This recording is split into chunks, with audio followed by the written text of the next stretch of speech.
إن هذا القرآن يهدي للتي هي أقوم ويبشر المؤمنين الذين يعملون الصالحات أن لهم أجرا كبيرا. الحمد لله وحده والصلاة والسلام على من لا نبي بعده. abalungi abatulaba, tukyagenda maaso n'emisomo gyaffe egy'omusiraamu omupya, era nga twatuuka ku mulamu ogugamba nti, oba ku mulyango ogugamba nti maatha ba'da al-islam, omuntu wasiramuka ki ekiddako, bwasiramuka ki ekiddako. Twalaba byakola, twalaba bintu bingi. Akola tawuba neyenenya, n'ava ku byabadde aliko, abadde anywa omwenge n'aguvaako, abadde alya embizzi n'abivaako. Netulaba mu byalina okukola okwebaza Allah, shukurullah, okwebaza Allah olw'ekyengera kyamuwadde eky'obusiraamu. Yebaze Allah olw'ekyengera ky'obusiraamu kyamuwadde. Netulaba byalina okukola kino atamassuku biddiini, kuba nti yeekwata ku ddiini y'obusiraamu. Waliwo ebintu ebiyinza omusoomooza, ebiyinza okubeerawo, naye yeekwate ku ddiini, abeere nga yeenyweza ku mazima gano gaafunye ag'obusiraamu. Tulaba mu bintu omusiraamu omupya byateekeddwa okukola nga era asiramuse, kirungi akoowole banne ad-da'wa ila Allah, akoowole banne ng'atandikira n'abantu be eri obusiraamu mu mbeera ey'empola empola, mu mbeera ey'obukkakkamu.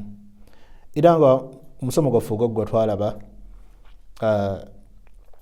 da'wa, fadlu da'wa, twalaba obukulu bwa da'wa, obulungi bw'okukowoola omuntu okumuzza eri obusiraamu, obulungi obuli mu nsonga eyo. Netulaba nti obulungi obuli mu nsonga eyo buyitirivu, gwali mulimu gwa bannabbi alayhimussalaam. Kati Allah wakuwa naawe n'oba nga okoze omulimu ogwo, oba olina obulungi buyitirivu bw'oliko, kubanga mu mulimu gwa bannabbi Allah, abantu byali asinga okuba nti ayagala, abantu basinga okuba nti ayagala be bannabbi be.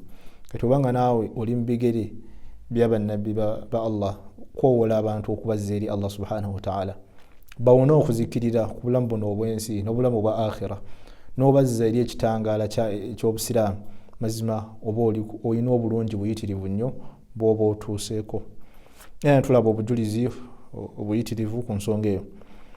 Olwaleero nsaba mukkirize tulabe era ku musomo ogwo nnyini ogw'okukowoola abantu okubazza eri Allah, sifaatu da'wati as-sahiha, ebitendo bya da'wa entuufu. Da'wa okukowoola abantu okubazza eri Allah, ebitendo by'okukowoola okutuufu. Abaffe olukowoolo olutuufu lw'okuwoolamu abantu okubazza eri Allah luyiteekeddwa kuba lutya? Ekisookera tugenda kulaba, ekisookera ddala al-basiira wal-ilm. Okukowoola okutuufu kulina okubeera nga nga kuyimiridde ku kumanya. Omuntu okukowoola abantu okubazza eri Allah alina okuba nga ali ku kumanya kwayimiriddeko, nga si ndowooza ze nti nga bwendaba nga bwendaba naki oba n'ebirowoozo nga ggwe. Nedda, kubanga eno ddiini ya Allah subhanahu wa ta'ala, toyiiya buyiiya, wabula beera nga osinziira ku kumanya ebintu by'ogamba abantu. Allah yagamba omubaka Muhammad sallallahu alaihi wasallam, era nga naffe ffenna etteeka lino litukwatako, qul hadhihi sabili ad'u ila Allahi ala basiratin ana wa man ittaba'ani. Allah gamba omubaka atugambe, qul hadhihi sabili, gamba abantu nti dino ly'ekkubo lyange nze Muhammad sallallahu alaihi wasallam. Ad'u ila Allah, nkowoola abantu okubazza eri Allah subhanahu wa ta'ala, ala basiratin, nga nkozesa okumanya, si bintu bigete, si bintu biyiiye, wabula nkozesa kumanya. Wa ana wa man ittaba'ani, nga omulimu ogwo gw'okukowoola abantu ngukola nze na bonna abakola ki, abanangoberera, oba n'abo bonna abangoberera. Tegeeza omubaka sallallahu alaihi wasallam gwali mulimu gw'okukowoola abantu okubazza eri Allah, naffe abamugoberera kituvunanyizibwako okuba nti tukoola abantu okuba nti tubazze eri Allah subhanahu wa ta'ala okusinzira ku kumanya kwe tuba tuyina. Si kyatteeka nti olina sooka kufuna degree mu ddiini ofune wa doctorate oba ki, wabula buli omu ky'oyifunyeeko okumanya ky'oba ogenda ky'oba osaasaanya era tokisukka buba ebirala tobimanyi tobigendamu. Bw'oba osiraamusa alhamdulillah n'oyiga ebafuna wuzu, n'oyiga obulungi bw'obusiraamu ne bakusomesa ku bulungi bw'obusiraamu nti obusiraamu bulina empagi bweziti, obusiraamu n'oyiga ku tawhid okusinza Allah mu bwomu bwe nti Allah ali omu, Yesu mubaka wa Allah era muddu wa Allah, wabula Yesu si Katonda era si mwana wa Katonda, Allah tazaala.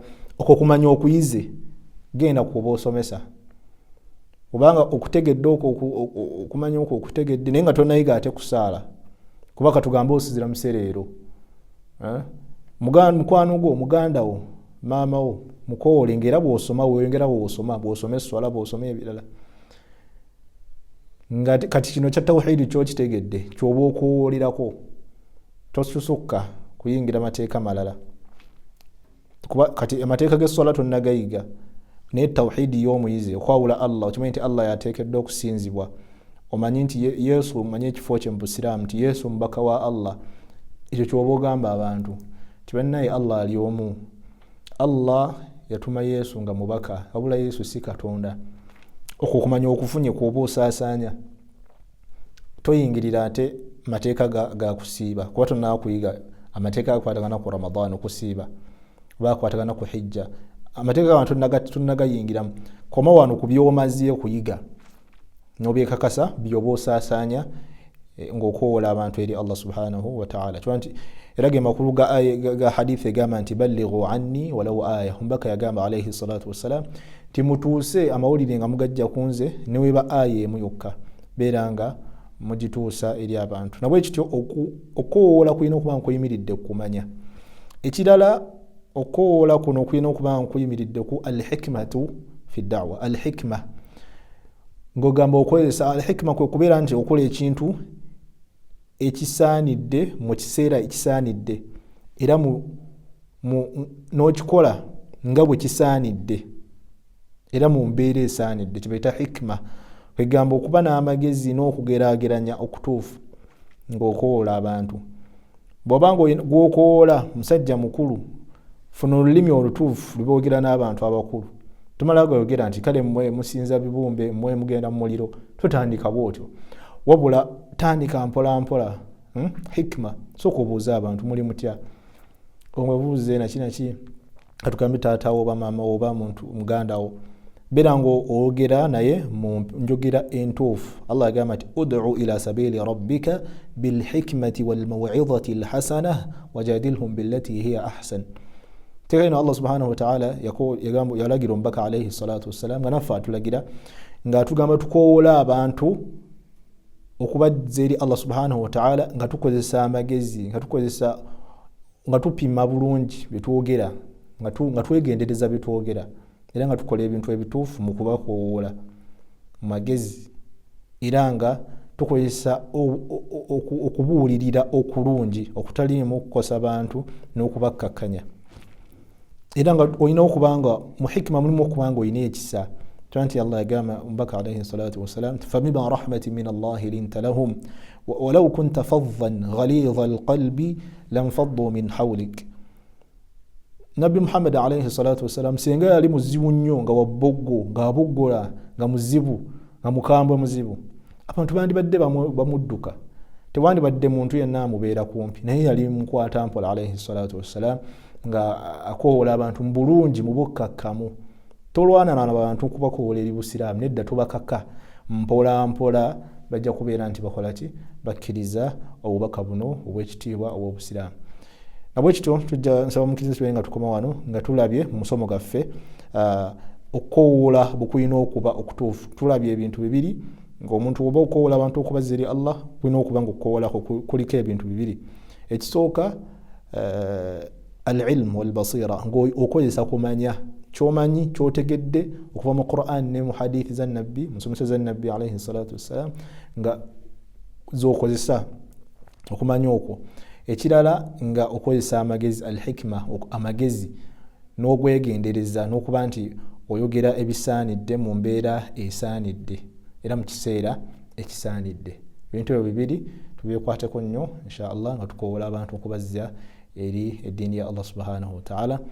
هذا والله أعلى وأعلم وبارك الله فيكم والسلام عليكم ورحمة الله وبركاته.